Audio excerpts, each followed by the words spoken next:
I would rather marry my horse." The words rang through the glass-walled conservatory like a gunshot. Laughter and music from the ballroom beyond could not soften them. They were sharp, cruel, and meant to wound, and they did. Isabella Everleigh stood frozen, her gloved hands trembling at her sides.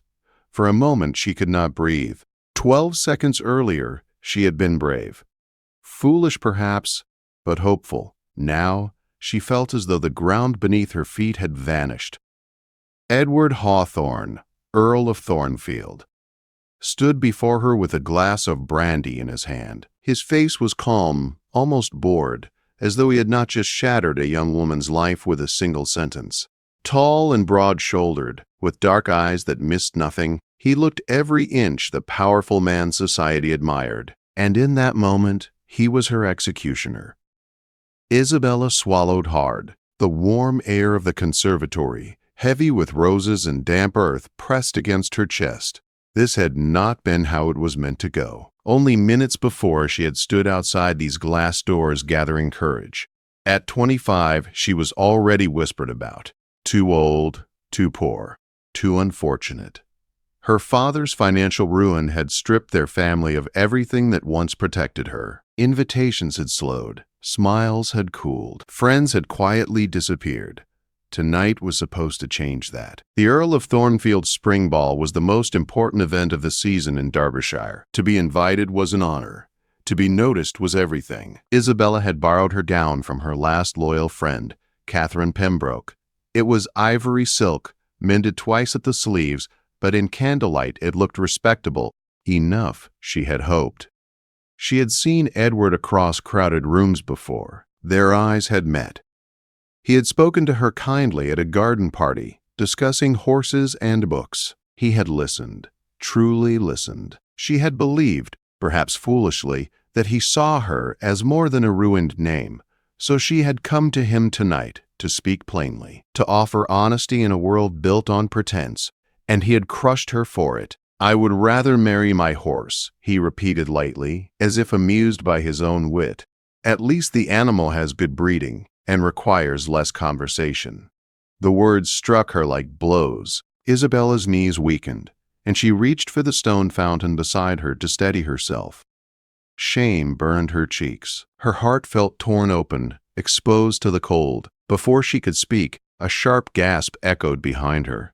Isabella turned. The conservatory doors stood open. Lady Peyton stood in the doorway, her eyes glittering with delight. Behind her were others, too many others. Ladies and gentlemen who had been enjoying champagne moments before now stared openly, hunger for scandal written on their faces. Lady Peyton pressed a hand to her chest. "Oh my," she said loudly. "We heard voices and feared someone might be unwell." The lie was obvious. The damage was done. Isabella looked at Edward. Surely now he would soften his words. Surely he would see the audience and realize what he had done. He said nothing. That silence was worse than his cruelty. Isabella straightened her spine. Every lesson her mother had ever taught her rose to the surface. Dignity, even in ruin. "Forgive the intrusion, my lord," she said quietly. "I see I misunderstood the nature of our acquaintance."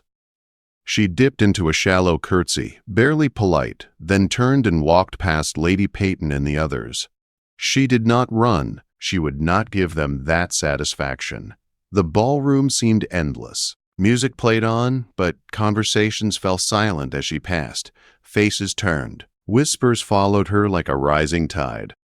"Did you hear what he said?" Compared her to his horse. Well, after her father's scandal, she must have been desperate. Isabella's vision narrowed. She focused only on the door. Step by step she crossed the room, her borrowed gown brushing against polished floors that no longer welcomed her. At the entrance hall, cool air met her flushed skin. A footman summoned her carriage without comment. When it arrived, she climbed inside with mechanical grace. Only when the door closed did her body begin to shake. The carriage rolled away from Thornfield Manor, its glowing windows fading into the darkness. Isabella pressed her hands together in her lap, breathing shallowly. "I would rather marry my horse." The words echoed again and again in her mind. By morning, all of Derbyshire would know. By the end of the week, London would whisper.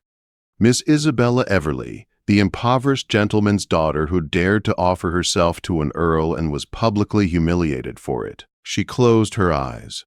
She had survived her father's ruin. She had survived her mother's death.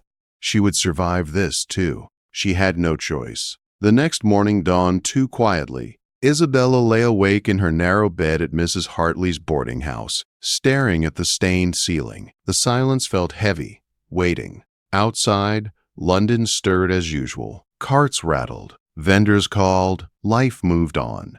A knock came at her door. Miss Everleigh, the maid said carefully, your breakfast. The tray held tea, toast, and a folded newspaper. Isabella's hands trembled as she opened it. The society column did not name her. It did not need to. A certain impoverished young lady, it read, created quite the spectacle at a recent ball by declaring her affections to a distinguished earl. His response, comparing matrimony unfavorably to equine companionship, has set tongues wagging. Isabella folded the paper with care. By noon, she dressed in her plain brown day gown and set out to make calls.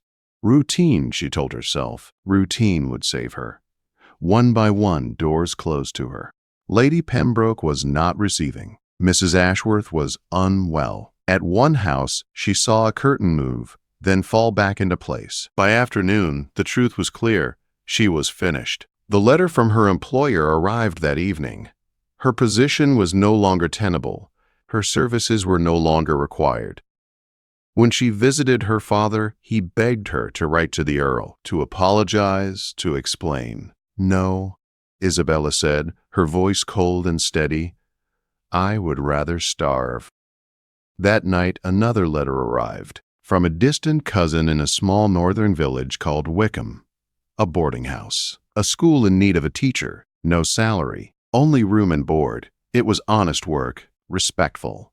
Isabella packed her belongings into 2 small trunks. Before leaving, she found a book she had once planned to give Edward, poetry he admired. She dropped it into the fire and watched it burn.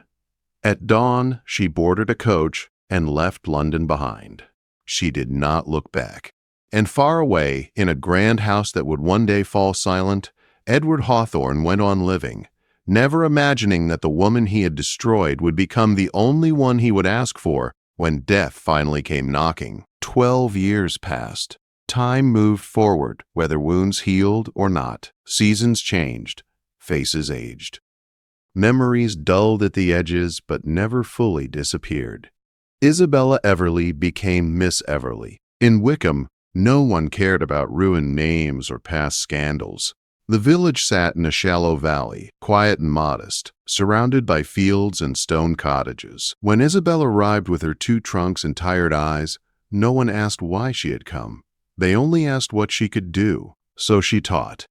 The schoolhouse had been little more than a storage shed when she first stepped inside. The roof leaked. The benches were broken. There were no proper books. Isabella rolled up her sleeves and began anyway. She taught letters and numbers to daughters of farmers and shopkeepers. She taught them how to read contracts, how to count wages, how to speak clearly and stand straight. She taught them that their minds mattered, even if the world told them otherwise.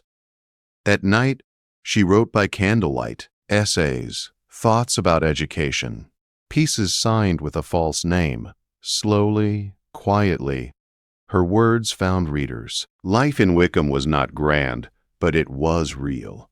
Mrs. Winters, who ran the boarding house, became family. The baker left extra bread at Isabella's door. The butcher refused full payment. Kindness replaced charity. Respect replaced pity. And love took a different shape. Not the dangerous, hopeful love of her youth. Not the kind that knelt in conservatories and offered hearts to men who could crush them. This love was steady, earned, safe. She told herself she did not miss Edward Hawthorne. Big Bear, that was mostly true. Then one evening, as spring softened the air and her students' laughter drifted through open windows, a black-bordered letter arrived. Thornfield Manor. Her hands stilled. Mrs. Winters watched her carefully as Isabella broke the seal. The letter was short, direct. Written in a hand Isabella recognized instantly. I am dying. Consumption. The doctors give me little time. I ask nothing but this. Come to Thornfield. I would not face the end without seeing you once more. Edward Hawthorne. Isabella read the letter twice, then a third time. She did not sleep that night. By morning, her decision was made. She did not go for him. She went for herself. Thornfield Manor looked different. The grand house that once blazed with light now seemed dim and tired. Ivy crept unchecked along stone walls. Windows stood dark. The gardens lay wild and tangled. Decay had settled in, quiet and patient. Inside, the air smelled of medicine and dust. Sheets covered furniture like shrouds. The house itself felt as though it were waiting. Edward lay upstairs. When Isabella entered his chamber, she barely recognized him. The powerful Earl had become a shadow. His face was hollow, his skin pale and stretched tight over bone. His hands trembled as they rested on the coverlet. Only his eyes remained the same. Dark, intense. You came, he whispered. I did, Isabella replied, her voice calm. Do not mistake that for forgiveness. He nodded faintly. I would not dare. They spoke little that first day. There was too much between them. Too many years, too many words left unsaid. In the days that followed, a strange rhythm formed. Isabella sat beside his bed each afternoon. Not close, never close. A careful distance remained, firm and deliberate. Edward asked about Wickham, about her school, about the girls she taught. Isabella answered simply. She did not boast. She did not soften the truth. I found purpose, she said once. Yes, Edward replied quietly. You did. His strength faded quickly. Some days he spoke clearly. Other days, pain and fever stole his voice. On the fourth day, he asked to be taken outside. To the gardens. Isabella hesitated, then agreed. They moved slowly along broken paths. Roses grew wild, thorns unchecked. Weeds choked the beds his mother had once designed. Edward looked around with hollow eyes. I let everything go, he said, just like myself. They stopped near a stone bench. Isabella sat beside him, leaving space between them. The wind carried the scent of grass and decay. I owe you the truth, Edward said at last, not as apology, as explanation. Isabella remained silent. There was a woman before you, he continued. Juliana. I loved her, or believed I did. She betrayed me, carried another man's child, asked me to claim it. His voice faltered but did not break. I chose pride, honor. I refused her. She died. So did the child. Isabella felt the weight of his words settle heavy in her chest. So when you came to me, he said, turning to her, offering love freely, without deception, I was afraid, truly afraid. You humiliated me, Isabella said quietly. Yes, he agreed, because destroying what terrified me felt safer than risking it. Isabella stood.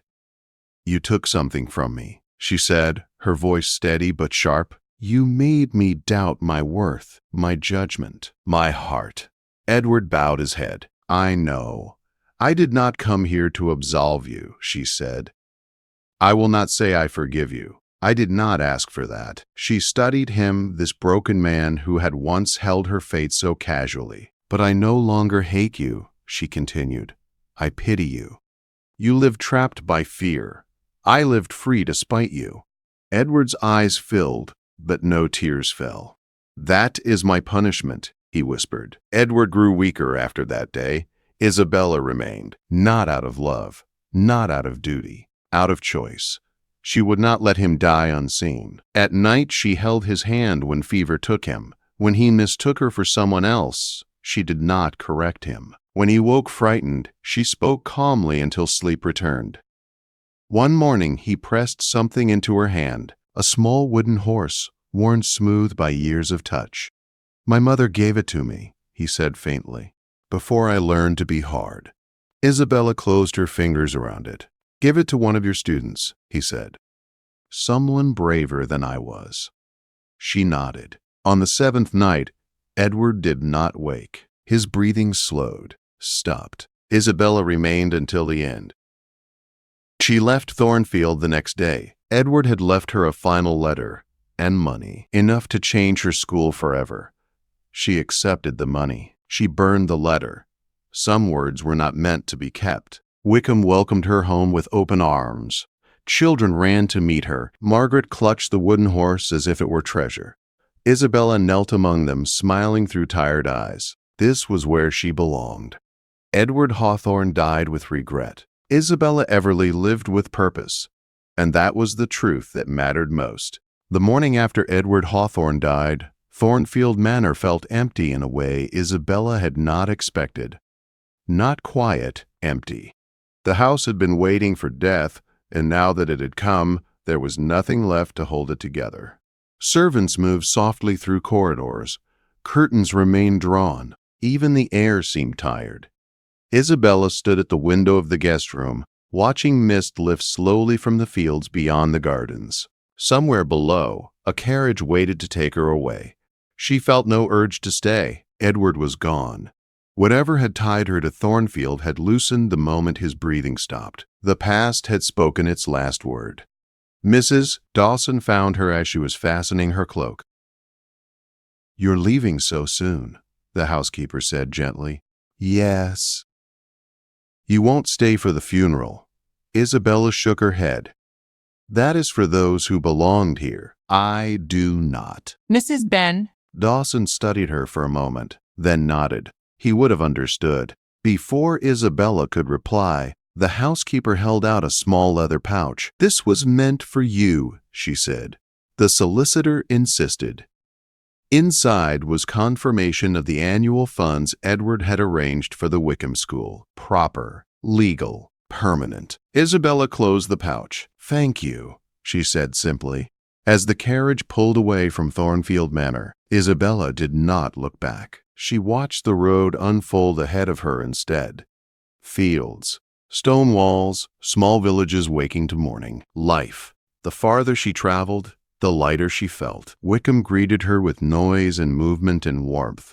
Children ran alongside the carriage, shouting her name. Mrs. Winter stood at the boarding house door, hands clasped tightly in front of her. "You came back," she said, relief clear in her voice. "I told you I would." That evening, Isabella sat at the small table in her room, candle burning low, wooden horse resting beside her books. She thought of Edward, not with anger, not with tenderness, but with clarity. He had been a man shaped by fear. She had been a woman shaped by survival. They had crossed paths once, briefly, and the impact had lasted years, but it had not defined her. She slept peacefully for the first time in days. Change came quietly. With the funds Edward left, Isabella repaired the schoolhouse roof. She bought new slates and proper books. She hired an assistant, a young woman eager to learn and teach. The girls flourished. Margaret learned to read without fear. Alice began solving problems that left grown men staring in teachable silence. Confidence grew where doubt once lived. Isabella watched them and felt something settle deep within her chest. This was her legacy. One evening, as the sun dipped low over the fields, Mrs. Winters poured tea and studied Isabella over the rim of her cup. "You're different," she said. "I feel different." "Lighter?" "Yes," Isabella smiled, as if something finally ended. Mrs. Winters nodded. "Some endings free us more than beginnings ever could." Years later, people would still whisper about the Earl of Thornfield, about his cold nature, about his lonely death. They would not speak of Isabella Everleigh, and she preferred it that way. She became known instead as Miss Everleigh of Wickham, the teacher, the woman who educated generations, the woman who stood steady and kind and unyielding. Sometimes, on quiet evenings, Isabella would walk alone beyond the village, watching the sky deepen into stars. She would think of love. Not the kind that begs, not the kind that humiliates, but the kind that builds. She never married. She was never lonely. Her life was full. And somewhere far behind her, in a grand house reclaimed by ivy and silence, lay the memory of a man who once said he would rather marry his horse. In the end, he died alone. She did not. And that was the truest ending of all.